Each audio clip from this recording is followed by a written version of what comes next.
Assalamualaikum warahmatullahi wabarakatuh. Sebelum ada maghrib, saya ingin buat mohon sini kalau ada di sini ada satu hamba Allah mana dia baru saja memeluk agama Islam dalam 2018, di mana nama dia Samsudin Chow yang tak ada pakai baju biru di belakang sana yang sejadah warna merah tu. InsyaAllah ada siapa yang ingin bantu dia sebab dia dalam kesusahan sekarang. Dia tidak ada rumah,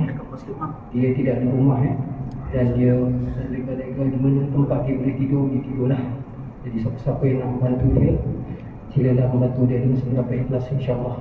Assalamualaikum warahmatullahi wabarakatuh.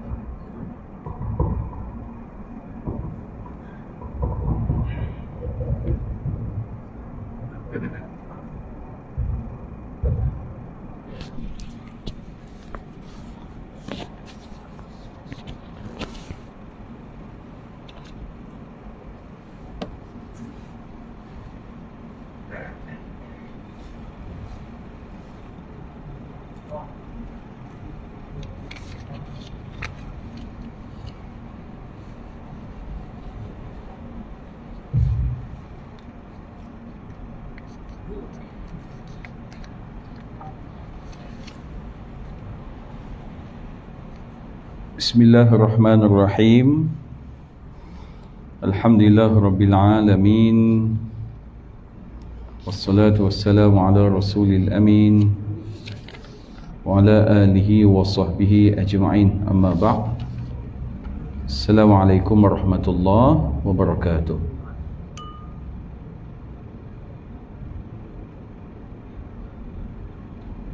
Okay. Pada malam ini tuan-tuan dan puan-puan, kita dah berbincang pada bulan yang lepas,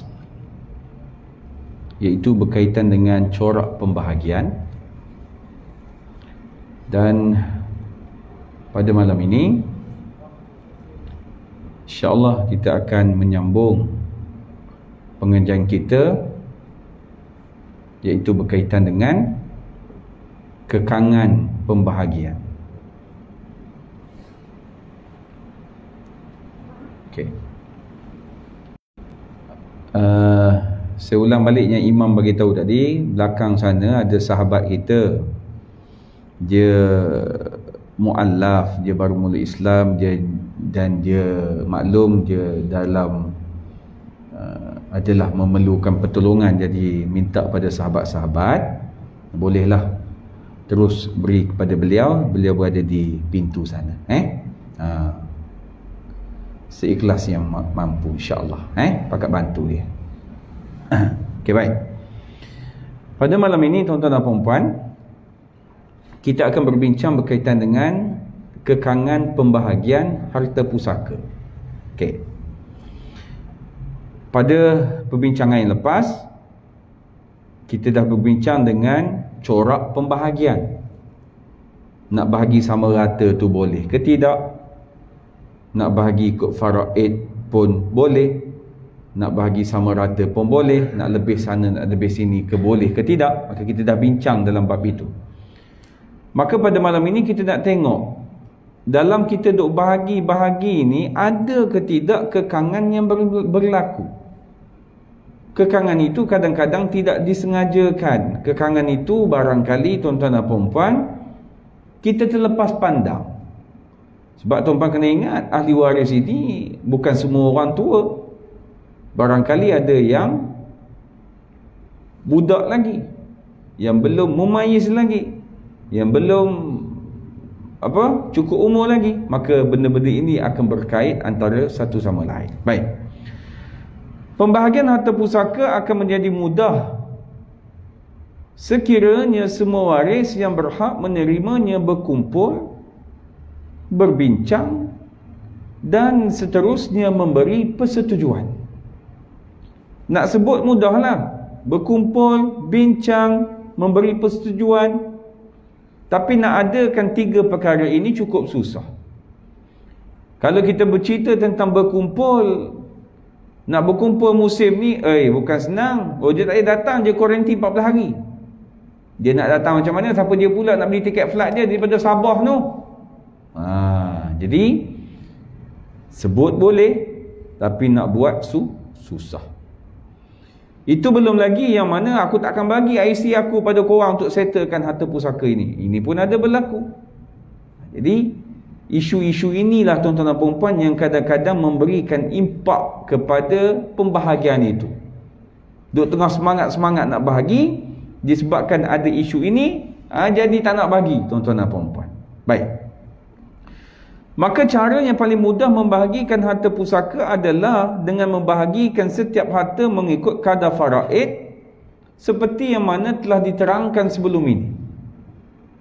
Mujur Allah Subhanahu wa taala buat mengkanunkan undang-undang berkaitan dengan faraid. Cuba bayang tuan-tuan dan puan-puan. Kalaulah sistem faraid ini tidak ada, tuan-puan agak-agak apa akan jadi dengan masyarakat kita? Apa yang akan jadi dengan orang Islam kita? Barangkali jadi punah ranah. Cuba bayang kalau tak ada pernikahan. Ikut dan, hari ni nak dengan perempuan ni, besok nak dengan perempuan ni, apa akan jadi dengan manusia? Punah ranah. Yang ada ni pun langgar, apatah lagi yang tak ada. Sama juga dengan pembahagian harta pusaka. Yang ada ni pun masih ada yang menafikan hak pihak-pihak. Maka kenapa ini berlaku? Sebab ia melibatkan duit, ia melibatkan harta. Tapi bila sebut duit dan harta ini, saya terkesima dengan satu update di satu Facebook tuan-tuan dan puan-puan. Yang update ni bukan ustaz pun, orang biasa. Apa dia kata? Dia kata ayah dia tadi ni mati waktu tu ayah dia umur 33 tahun. Dia kata dia muda lagi. Sekarang ini dia kata umur dia dah 40 lebih. Maka dia katakan kepada status itu, dia update di status dia. Dia kata ayahnya hidup di kubur lebih lama ayah dia hidup di dunia dahulu. Maka yang kita duk minta tolong, kita dah berdoa pada Allah Ta'ala ni, kita lebihkan kepada apa? Kita selalu sebut, Ya Allah ya Tuhanku, murahkanlah rezeki aku. Ya Allah ya Tuhanku, kau bebaskanlah aku daripada hutang dibelenggu hutang. Ya Allah ya Tuhanku, bagilah anak-anak aku jadi orang yang cerdik. Agak-agak banyak ataupun tidak kita berdoa, Ya Allah ya Tuhanku, ampunilah dosa aku. Ya Allah ya Tuhanku, aku takut denganmu. Ya Allah ya Tuhanku, aku takut. Ya Allah. Mana banyak agak-agak. Kita tahu ke tidak bila kiamat berlaku? Tak tahu. Sahabat kita yang mati besok, yang mati semalam ini, barangkali semalam dan hari ini satu malam. Agak-agak bila masa dia nak tunggu hari kiamat, hari kebangkitan, barangkali 1000 tahun lagi. Makna kata hidup di kubur tu 1000 tahun, yang dia hidup di dunia ni baru 50. Jadi ceritanya adalah kena lebihkan akhirat. Ni saya cakap ni untuk diri saya sendiri, bukan untuk diri tuan-tuan saja. Kena tahu apa matlamat kita hidup di dunia ini. Malam ini yang hadir ke masjid ini matlamatnya adalah nak mendengar ilmu agama. Kenapa nak dengar? Mesti dengarlah ustaz, ini bekalan kita nanti. Betul lah tu. Hari ini 24 jam. Saya bekerja daripada 7.30 sampai 4.30. 6 suku tolak pada rumah, hantar anak. Kemudian 4.30 pergi ambil anak pula pukul 5 sampai rumah pukul 5 lebih dan sebagainya. Yang 7.30 sampai 4.30 tu apa? Rezeki. Nak buat apa ustaz? Yalah sebab saya ada isteri, ada anak. Kenapa? Yalah sebab kalau tak ada duit macam mana nak beri nafkah pada isteri dan anak-anak. Kenapa ustaz bagi? Sebab ini tanggungjawab. Kenapa tanggungjawab pula? Yalah nanti Allah Ta'ala tanya. Ini baru betul. Biar 24 jam itu banyaknya kepada pemahamannya bekalan untuk akhirat. Baru berbaloi hidup di dunia ini. Baik, seterusnya. Bagaimanapun pembahagian secara muafakat mempunyai halangan-halangan tertentu dan hanya boleh dilakukan jika ia mendapat persetujuan daripada semua waris yang akil baligh. Nak cerita bab setuju yang kita belajar bulan lepas dulu, mestilah orang yang memberikan persetujuan itu adalah orang yang akil baligh. Maka timbul persoalan, bolehkah pembahagian dibuat mengikut pakatan dalam keadaan-keadaan yang berikut? Ini halangan-halangannya. Maka halangan yang pertama adalah waris hilang. Hilang atau tak dapat dikesan. Ini yang pertama. Tak tahu ke mana. MH370 termasuk hilang dalam kampung Batam Benar tu, dekat kebun buah naga tu sebagai contoh kan. Tak keluar-keluar, ingatkan jadi naga dah. Tak tahu tak. Itu halangan yang pertama. Yang kedua, ada waris yang tak setuju. Ada waris tak setuju. Dia tak setuju dengan pembahagian itu. Yang kita duk sepakat nak bahagi sama rata ni, dia tak setuju. Dan yang ketiga, ada waris yang tak beri kerjasama.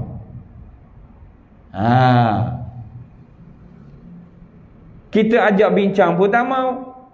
Kita nak tanya pendirian dia pun kita tak tahu. Jadi kita akan terang. Dan yang keempat, ada waris yang gila atau tak cukup umur. Okey. Maka 4 keadaan halangan-halangan ini yang kita nak tengok. Maka kita pergi pada yang pertama, waris hilang atau waris tidak dapat dikesan.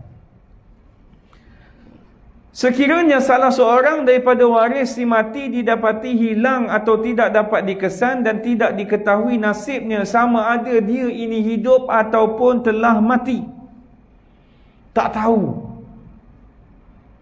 Report polis buat dah, pergi semak di immigration, tak ada keluar daripada Malaysia.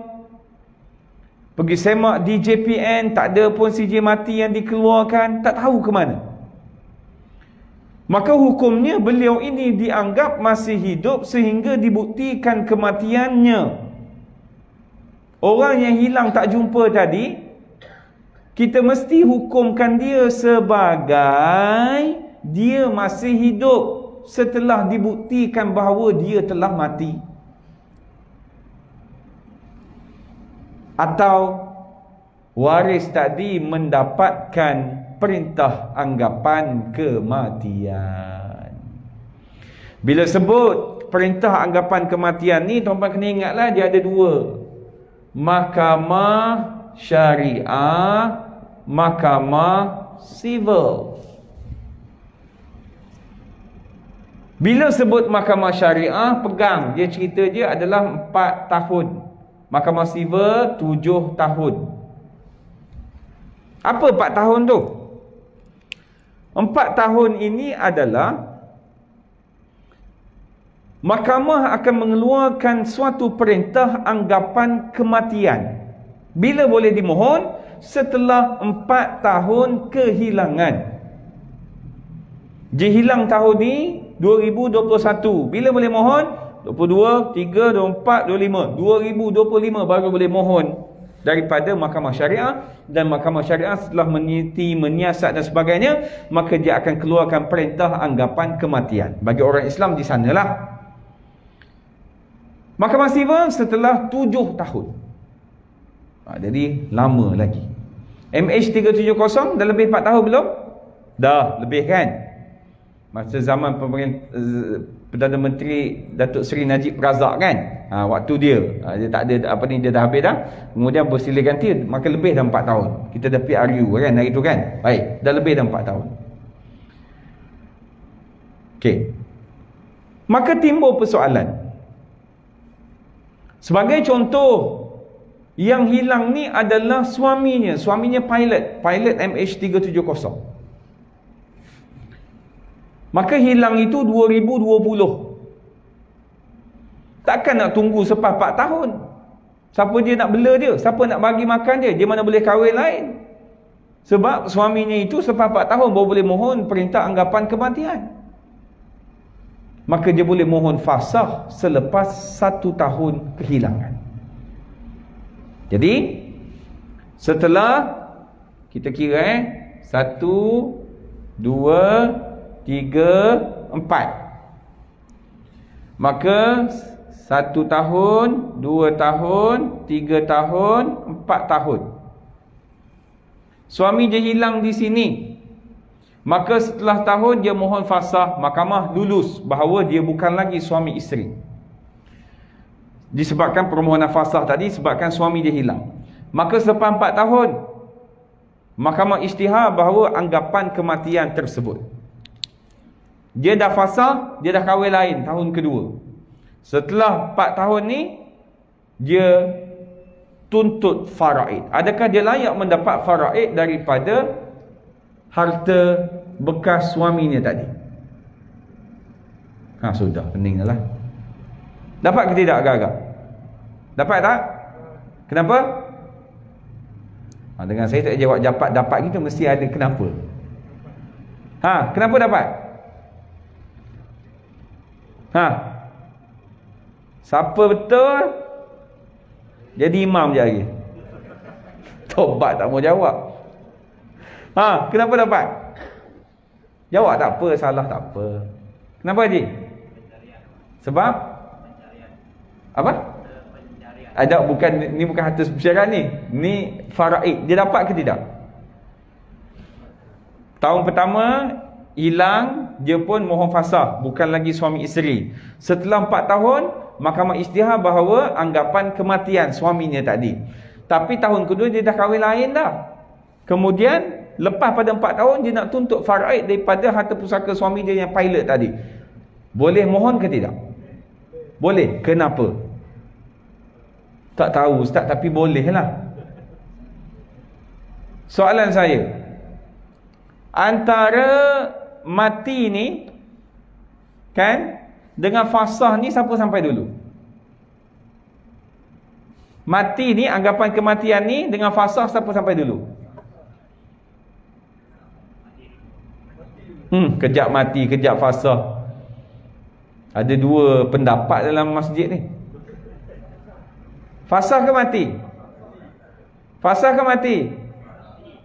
Bila saya kuat sikit, fasakh ke mati? Mati. Fasakh ke mati? Fasakh pula dah. Dia tengok mana suara yang kuat. Jawapannya adalah mati. Kenapa? Sebabnya mahkamah isytihar tadi ni, mati bermula bukan tarikh ni, tarikh hilang tadi ni. Ulang balik. Yang mahkamah isytihar selepas 4 tahun tadi ni, anggapan kematian, mati tu bermula tarikh hilang ni, bukan tarikh ni. Ni hanya prosedur. Jadi mati ke fasakh sampai dulu? Mati ya. Tengok Islam cantik tak buat. Kalau begitu, kalaulah kita kata tak boleh dapat apa ni faraid, takkan dia nak fasakh, taubat dia tak mau. Tapi sampai ke tahun keempat, siapa dia nak tanggung dia? Pula dah. Jadi begitulah peraturannya. Tengok-tengok lepas tahun dah fasakh, dah tahun kedua kahwin dengan orang lain, tahun keempat mahkamah dah isytihar bahawa anggapan kematian, tahun kelima suami dia datang balik, macam mana? Sedangkan dia dah kahwin dengan orang lain dah. Macam mana jadi? Seronoklah dia dapat suami 2 orang. Maka berpeganglah kepada fasakh tadi. Mereka bukan lagi suami isteri lah. Kalau dia nak balik dengan suami dia yang dijumpai balik tu, maka kena berceraian ni, maka kena akad nikah dan mas kahwin yang baru dengan yang lama dululah. Boleh clear bab itu. Baik. Maka orang yang hilang ni, yang tak dapat dikesan ni, berapa bahagian dia yang kita kena bagi? Ayah dia mati, dia pula hilang. Nak bahagi dah harta ayah ni, nak bagi pada ahli waris yang lain. Maka jawapannya, kalaulah setuju nak bahagi sama rata pun, mesti melainkan dia. Kerana kita tak tahu pendirian dia nak bagi sama rata ataupun tidak, maka kena bagi pada dia bahagiannya adalah mengikut kadar faraid. Nak bagi pada siapa? Dia tak ada pun ustaz. Nak tunggu 4 tahun lambat lagi, maka berilah, asingkan ke tepi, siap-siap dahulu. Kalau setelah 4 tahun begitu juga, maka agihkan kepada ahli waris dia pula. Cuma bahagiannya tadi jangan dibuat pembahagian sama rata secara pakatan, mesti solid bahagian yang sepatutnya dia dapat dalam perkiraan faraid. Boleh. Nombor 2. Bagaimana pula kedudukan dengan ada waris yang tidak bersetuju? Contoh, ayah mati, meninggalkan isteri, meninggalkan anak 5 orang. Jadi ahli warisnya adalah 6 orang tersebut. Dalam 6 orang tadi, berbincang punya bincang, setuju untuk nak bahagi sama rata. Maka ada seorang ahli waris ini tidak bersetuju. Abang sulung ke, adik bongsu ke, tak kisahlah. Maka bagaimana dengan bahagiannya? Maka bahagiannya juga adalah kita kena beri dalam bentuk faraid. Tapi masalah orang kita, bila ada yang tak setuju, kita marah dia, kita maki dia, kita kata kau ni tak mengenang jasa. Apa pula cerita tak mengenang jasa dengan bahagi sama rata? Hukum asalnya adalah faraid. Maka kalaulah bahagiannya banyak itu dalam faraid, nak bahagi sama rata dia tak nak, maka jangan paksa, maka jangan hina, jangan maki. Jangan duk bercerita dia tak kenang jasa, jangan duk bercerita dia ini lupa daratan, tamak. No, jangan cerita bab itu. Sebab itu haknya, terpulang padanya nak bersetuju ataupun tidak. Yang kita tak bersetuju, maka terserahlah. Jadi kalau ada waris yang tidak bersetuju, maka serahkan bahagiannya mengikut kadar faraid. Nampak? Boleh Okay, baik. Maka yang ketiga, ada waris yang tidak memberikan kerjasama. Yang ketiga ni, ada waris yang tak beri kerjasama. Kita letak dalam WhatsApp group, okey, diminta pada semua adik-beradik aku, hujung minggu ni pakat datang rumah ya. Lama sangat dah ni harta ayah ni tak bahagi-bahagi lagi. Hujung minggu ni, jangan risau, menu nasi Arab aku buat kali ni. Tak sampai semua, dia seorang tak hadir. Telefon tak angkat, WhatsApp tak balas. Follow up lagi, angkat telefon. Mak, kenapa tak mari? Aku tak nak masuk campur. Kenapa tak masuk campur? Ni bahagian kau, lantak korang lah nak buat apa. Dia tak nak bagi kerjasama.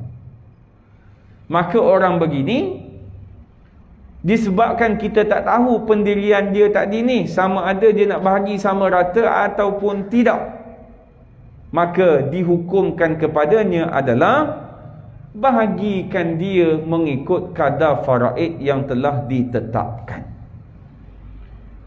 Jumpa dia, nah ni bahagian faraid, kau nak terima ke tak terima kau punya perasaan, yang penting ni hak kau, pam letak atas meja, balik. Itu bagi yang jumpa. Main nak cerita, siapa yang terasa ambil lah, tak terasa jadikan pedoman. Di hadapan saya ini macam-macam orang, macam-macam umur, macam-macam kisah. Pernah satu persoalan daripada jemaah, bukan di sini, tempat lain. Dia kata, Ustaz, boleh ke tidak saya ni ada 7 beradik, Satu tu dengan mak yang lain, 6 ni dengan mak yang sekarang ini. Saya dengan yang nombor 2. Sebab ayah saya dulu, arwah ayah saya, dia kahwin, dia bercerai, tinggal anak seorang, tak tahu ke mana. Kemudian kahwin dengan mak saya, maka dapat 6 orang.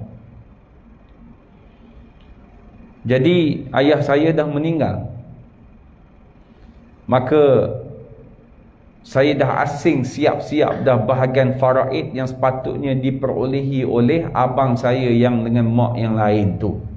Oh, saya kata bagus. Persoalannya, ustaz, saya terpaksa pergi ke pejabat tanah bagi tahu pada pegawai tersebut ahli waris saya yang ditinggalkan oleh si mati adalah seramai 6 orang. Kenapa tak cakap 7? Kalau cakap 7, ustaz, tak tahu bila kes tu selesai. Kenapa? Saya tak tahu mana abang saya pergi. Kenapa tak tahu? Nak tahu macam mana, ayah tak pernah pergi tahu, ayah tak pernah pergi cari, ayah pun tak pernah nasihat kami suruh pergi cari, dia pun tak tahu kat mana. Ni jenis bercerai habis ni, tak tahu ke mana dah ni. Sebab itu tuan-tuan dan puan, hati-hati dalam tindakan kita. Allah Ta'ala buat kita ni cantik dah. Lahir sahaja di dunia, bukan sewenang-wenangnya boleh dinasabkan dengan kepada mana-mana lelaki. Mestilah dimulakan dengan akad nikah, persetubuhan, mengandung, bersalin. Berbeza dengan orang yang berzina terlanjur, mengandung, cepat kita kahwin sebelum anak ni keluar. Beza, ya. Sebab itu siapa-siapa yang berada dalam golongan ini, tak kira lah di Facebook ke, di masjid ke, siapa yang mendengar di corong masjid, speaker masjid ni ke, yang mana telah terlanjur ataupun telah menghadapi kesulitan ini, maka yang jauh didekatkan, maka yang putus silaturahim disambungkan balik. Kerana apa? Sebab dalam Islam ini, daripada awal lahir jangan sewenang-wenangnya dinasabkan kepada mana-mana orang. Setelah nak berkahwin pula mesti cari siapa wali dia. Ingat kita bergaduh dengan ayah kita, tiba-tiba boleh pindah begitu je kepada abang, mana boleh. Mesti asbabnya wali itu mati, salah satu asbabnya. Tak boleh nak berpindah begitu saja. Kemudian bila mana mati, kena pergi cari balik siapa dia ahli waris kepada si mati ni. Tak kira lah dengan bini dulu ke bini sekarang ke, maka termasuk dalam golongan ini. Maka tuan-tuan dan puan, dia tanya pada saya, dia kata, boleh tak ustaz bahagian abang saya tadi ni saya sedekah di masjid dengan mahat tahfiz? Saya kata tak boleh. Kenapa tak boleh ustaz? Kan benda baik. Awak dah dapat belum pendiriannya? Dia nak ataupun tidak harta ni? Adakah dia mengizinkan awak pergi hantar mana-mana rumah tahfiz, mana-mana masjid? Tengok. Dalam kes ini nak salahkan siapa? Nak salahkan siapa? Anak-anak bersusah payah nak cari ni, nak dapatkan abang. Tetapi yang menyebabkan abang itu lahir, yang telah meninggal dunia itu, mana pergi tanggungjawabnya? Sebab itu kita masa muda ni tuan-tuan dan puan memang seronok begitu begini. Tapi bila sampai umur tua, menyesal tak sudah. Ramai dah saya jumpa orang tua, nyesal ustaz waktu muda dulu. Jadi saya yang muda ni saya kena beringat lah kan. Sebab saya tak nak jadi macam orang lain. Itu dalam bab itu. Yang kita duk bercerita orang yang telah lanjut usia, yang zaman muda tidak sembahyang. Macam mana pula? Tak pandai jangan ingat tak sembahyang zaman muda kira basuh tangan gitu. Cuba baca balik apa perlu dibuat. Sebab itu dalam hidup ini paling penting hak Allah itu diselesaikan. Cuba refresh balik. kehidupan kita semenjak kita balik dahulu, apa benda yang tak settle dengan Allah Ta'ala, maka settle lah. Kena settle, tuan-tuan dan puan-puan. Maka bagi halangan yang ketiga ini, kita tak tahu dia di mana, kena pergi cari dia mana. Jadi maka kita yang hidup ini, kalaulah berada di tempat itu, maka sambungkan balik silaturahim itu. Sambungkan silaturahim ini, tuan-tuan dan puan-puan, paling mudah pergi minta maaf lah. Yang minta maaf itu bukan orang yang bersalah.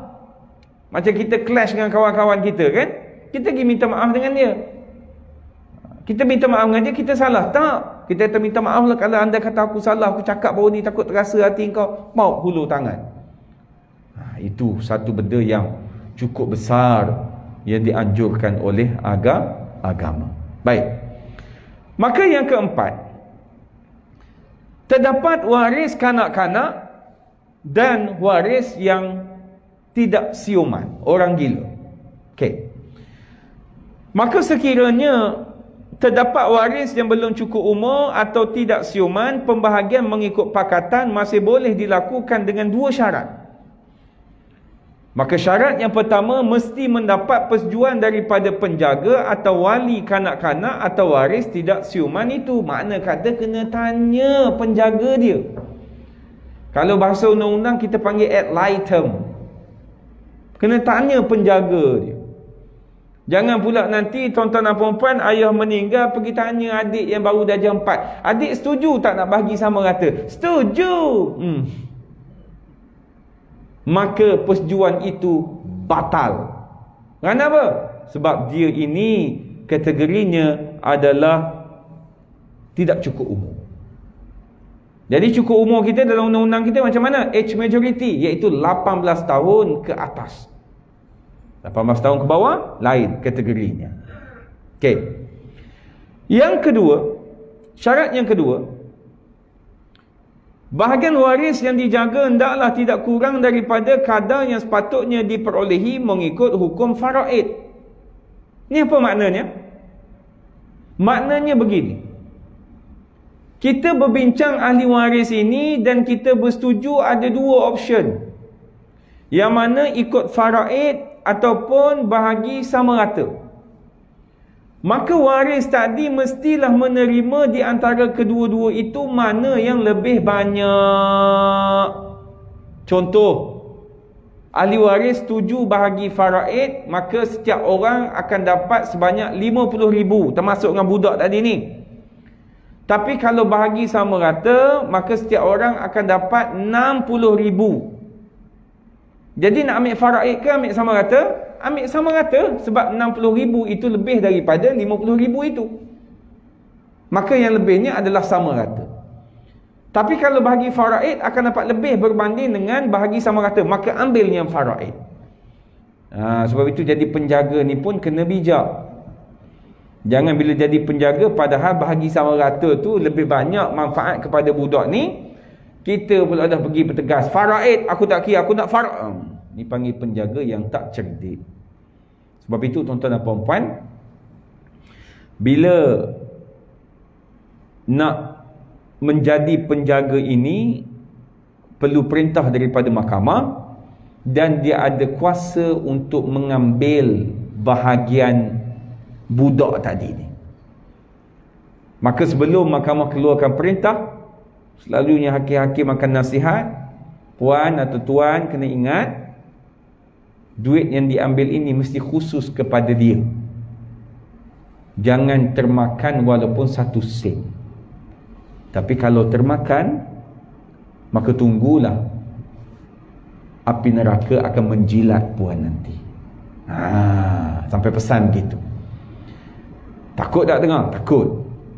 Jadi kalau kita mampu, jangan ambil. Gunakan harta kita untuk besarkan dia. Kita besar dia berapa lama? Barangkali 20 tahun kita bela dia. Bila kita meninggal, rupanya amalan 20 tahun yang kita bela dia tadi yang mencampakkan kita masuk dalam syurga Allah Subhanahu wa ta'ala. Siapa tahu? Sebab itu hidup di dunia ni tuan-tuan dan puan-puan, nak masuk syurga dia banyak pintu. Banyak pintu yang saya maksudkan, ada orang masuk syurga disebabkan infaknya kepada akhirat itu terlalu banyak. Ada orang masuk syurga, tuan-tuan dan puan, disebabnya taatnya kepada ibu ayah yang terlalu tinggi sangat. Ada orang masuk syurga ni kerana hidupnya secara berjamaah di dunia ini. Dengar orang sakit, dengar kawan masjid sakit, pergi melawat, dengar mati, pergi. Jadi kerja dia. Kalau beginilah keadaannya, tuan-tuan dan puan-puan, semua orang menyedari akan kelebihan akhirat ini, nescaya dia akan melihat orang di kanan, kiri, depan, belakangnya itu dengan penuh kasih sayang. Dan dia akan pastikan setiap harta dunia yang dia ada ini akan memberi manfaat kepada dia di akhirat kelak. Sakat itu. Siapa ada soalan? Sila. Guana senyap ni. Sila.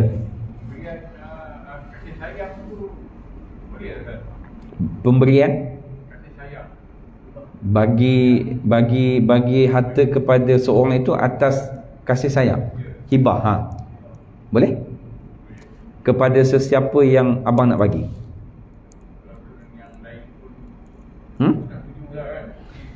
Dia tak ada isu setuju tak setuju, sebab pemberian itu masa pemberi itu masih hidup. Contoh, abang nak beri pada saya, isteri abang tak setuju, dia tak boleh marah. Sebab tu pula pada abang nak beri pada siapa? Yang cerita setuju tak setuju tu selepas matinya pemberi tersebut. Boleh? Okey. Lagi? Soalan lain? Sila. Soalan tadi dan ada jawapan. Perlu ke dokumen untuk menyatakan bahawa kita beri itu dengan kasih sayang? Setuju bersama, isteri setuju, anak-anak pun setuju, tapi tak ada hitam putih. Apa yang diberikan tu? Dah tukar nama? Belum. Jadi nak ambil bila? Nak serah betul-betul tu bila? Kalau pendapat lah, persetujuan tu, bila kita mandi bermakna automatik jatuh ke sana lah. Tapi automatik tu agak-agaknya kalau pergi pejabat tanah, oh ayah saya ada cakap itu nak bagi pada saya waktu hidup, agak-agak dia terima tak kita? Jadi kena dah terima lah. Bukan tu yang tak pernah cakap surat apa yang ambil dekat pejabat tanah, ikatan amanah. Ya, itu boleh. Ya, jadi buat situlah. Jadi buat di sana. Maka setelah matinya pemilik itu, maka dia akan terus pindahkan kepada yang dimaksudkan dalam surat tersebut. Betul. Ada apa-apa bayaran iuran ke? Itu waktu kita lah, waktu kita buat tu lah. Maka apa-apa iuran dan sebagainya, maka penerima tu lah yang kena jelaskan nanti. Okey, bagus. Sama. Ada soalan lain? Sila. Kita apa? Jadi ada seorang tu dia jadi pemegang amanah. Pemegang amanah. Penama. Penama tanah tu lah. Tapi tanah tu dah dijual. Siapa jual? Kawan tu lah yang pemegang amanah. Tapi tanah tu milik adik dia bawah umur. Bawah umur. Tapi dia tak tukar nama sampailah dia meninggal. Dia tak tukar nama siapa? Tak tukar nama kepada budak tu dan budak tu dah besar. Dia jual kat siapa? Dia jual dekat ada orang lain. Lepas tu duit jualan tu pergi mana? Duit jualan tu tanya adik-beradik dia. Dia kata dah bagi dah kat budak tu. Okey. Kat yang adik dia yang perempuan tu lah. Tapi bila jumpa adik perempuan tu, dia kata saya tak ada. Tak terima. Tak tahu ruyuk ke mana. Tapi abang dia yang pengamanah tu dah meninggal. Tapi tanya adik-beradik dia yang lain. Tak tahu ke mana. Tapi budak tu menafikan. Yang bagi tu bagi masuk bank ke, bagi duit, bagi by hand? Dia bagi beli rantai. Beli rantai. Lepas tu tak ingatkan budak tu balik. Kau ingat tak rantai dulu? Dia tak ingat, dia tak ingat. Macam mana pun dia kata kalau nak tukar nama balik, dia nak duit balik semula je. Dah nak cekau mana duit tu tak ada dah lah. Dah nama orang lain dah. Nak kena orang yang nak tanah tu lah. Aduh, pening. Betul tak saya kata penjaga ni mesti bijak? Betul tak? Penjaga tu mesti bijak. Itu kata penjaga tu mesti bijak.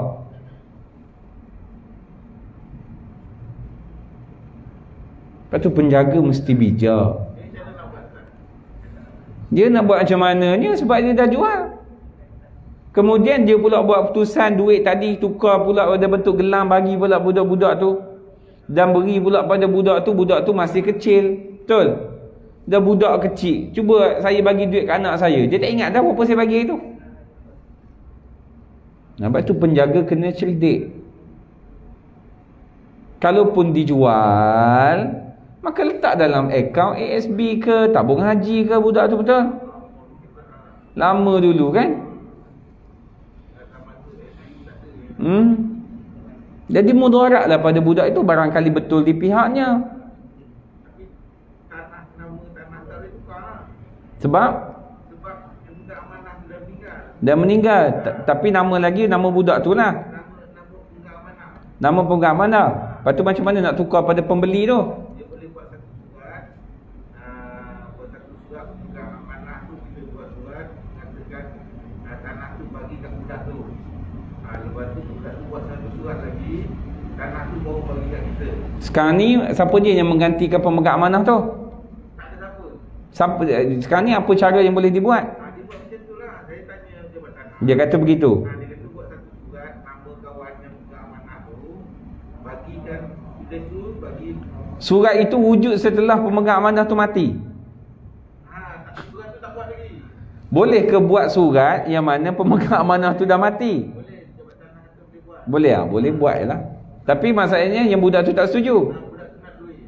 Nak duit kena bagi duit. Jadi yang membeli tadi kena buatlah sesuatu. Itu salah satu contoh. Tindakan kita tadi menyebabkan mudarat kepada tu. Jadi terpaksalah follow. Kan dia nak duit, kena bagilah hak dia. Berapa dia nak? Dia nak 1,000. Malam ni saya boleh bagi. Masa zaman Oh, zaman tu. Sekarang ni dah selesai dah. Lepas tu macam mana pembeli tersebut terkontak kantin begitu je lah. ada nama dia ada dah kat situ. Tak selesai. Ada beli tanah tak tukar nama. Tak tukar nama lah tu. Dia tak settlekan terus. Dia tak tukar nama, mana yang pertama itu ada hak. Itu ada hak. Sama juga dengan perumahan yang diwujudkan. Macam di Labu Lanjut, Salak Tinggi, mengadu pada saya. Kenapa? Pemaju beli dengan yang ni tapi tidak dibuat sepenuhnya pertukaran tadi. Sedangkan orang itu dah bayar dah pinjaman. Macam mana lulus pun tak faham saya. Faham maksud saya? Tanah Abang Yus ada, saya pemaju. Jadi saya buat atas tanah dia. Tapi pertukaran nama tu tak jadi pada pemaju, tak selesai, mati. Sedangkan yang beli rumah yang pemaju tadi, yang beli rumah pemaju tadi, loan duk bayar bulan-bulan dah bertahun dah. Maka ahli waris tadi menuntut sebab dia kata tanah ni masih nama arwah ayah dia, bukan pemaju. Sudah tuan-tuan dan puan-puan. Sebab itu apa-apa jual beli yang dibuat, tolong selesaikan A to Z, bukan A to B. Kita kan nak selesai ni mesti buat selesai. Macam tadi pun salah satu contoh. Maka dia berkait habis isu takbiran begitu begini. Sebab yang saya cerita tadi ni sampai pergi mahkamah. Lelas sekali putih mata orang yang duk bayar bulan-bulan tadi ni rumah tadi. Tak kata pandang kata haram. Zamanan ni boleh cakap haram gitu. Haram. Agak-agak dia jawab apa? Kalau haram tu orang Islam tak apa, kalau dia Cina apa haram? Jangan main. Jadi ceritanya adalah Yang saya duk cerita kena settlekan betul-betul tadi ni, ceritanya adalah sebab melibatkan kita. Kita ni bakal mati. Kalau kita bakal mati, harta di dunia ni masih lagi milik kita, duk main gedegang. Kalau macam kes tadi, tuan-puan setuju dengan saya, ia masih dianggap sebagai hutang. Setuju tak? Setuju tak? Kes tadi ni abang ni tanya, orang tu dah bayar cuma tak berlaku pertukaran nama, penjaga tak dibuat begitu. Hutang tak kepada pembeli tadi, tak serah bahagian dia? Hutang tak? Mari kita baca hadis sikit tentang hutang ni. Mari kita baca, jangan lari. Riwayat At-Tirmizi, nafsul mu'mini mu'allaqatu bidainihi hatta yuqada anhu. Roh orang mati yang beriman tergantung di awang-awangan dengan sebab hutangnya, sehinggalah hutangnya dibayar oleh warisnya atau oleh orang lain.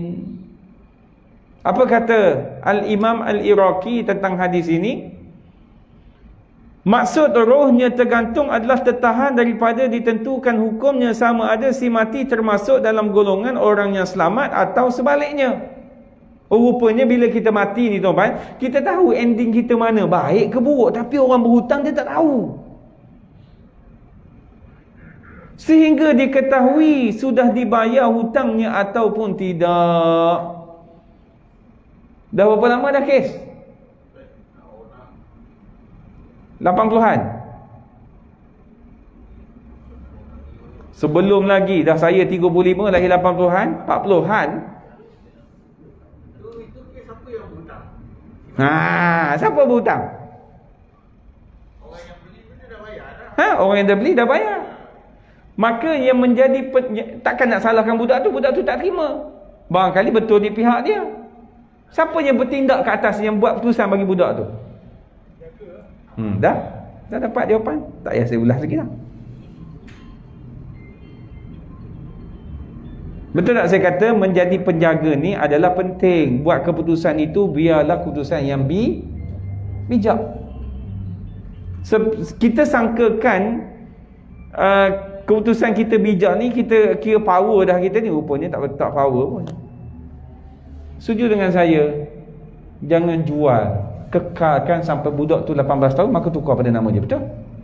Setuju dengan saya? Ada setuju tak dengan saya? Manakala contohnya tak payah jual, maknanya tak payah buat keputusan jual, biar sampai budak tu dah 18 tahun tukar pada nama dia. Betul tak? Sebab hari tu sebab umur dia muda lagi, budak lagi, betul tak? Iyalah, sebab dia buat keputusan. Cuma kata saya pada abang, elok jual ke kita simpan sampai dah jadi milik sepenuhnya? Okey.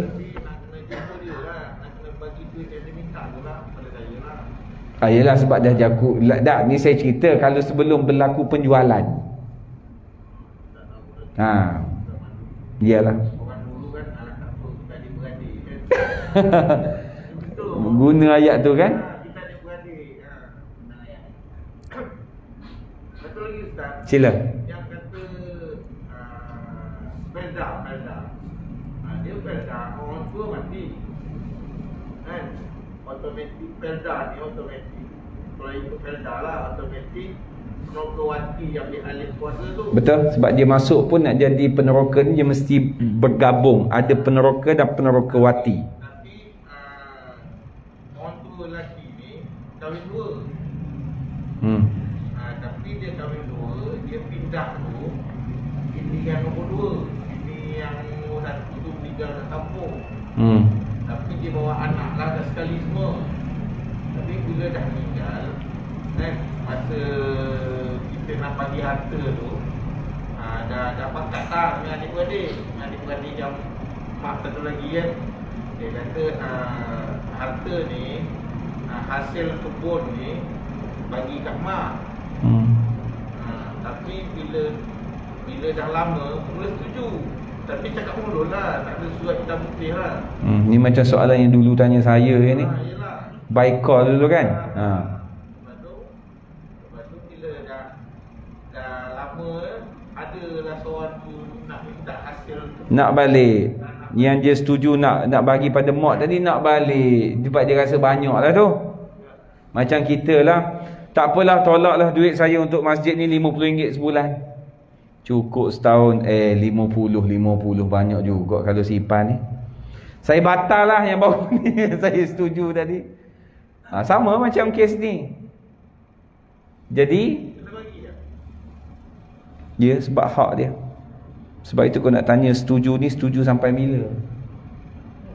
Tak batal masa dekat perempuan tu dah setuju tapi tak boleh nak fikir lah. Yalah, setakat yang dia setuju sampai bila? Kalau nak ikut Felda punya law, harta tu akan jadi jatuh dekat anak-anak mak bini nombor 2. Mak yang satu tu tak dapat 1 sen pun. Sebab mak nombor 2 tu yang masuk ke Penerakawati tu. Betul lah tu. Tapi dia ingat pasal baik dengan anak-anak dia. Ya. Yeah. Dia kata tak apalah, kita bagi sama rata. Tapi kalau saya dah mati dah lah, baru boleh adik-beradik makan. Ya. Yeah. Jadi setiap bulan tu masuklah ke akaun mak. Okey lah. Adik-beradik tu dia Nak balik. Jadi kena tanya balik lah siapa yang dalam faraid, siapa yang dapat. Maka kalau yang dapat itu setakat mana yang dia setuju. Tapi kau nak pulang balik nak ambil duit mana? Habis dah duit tu.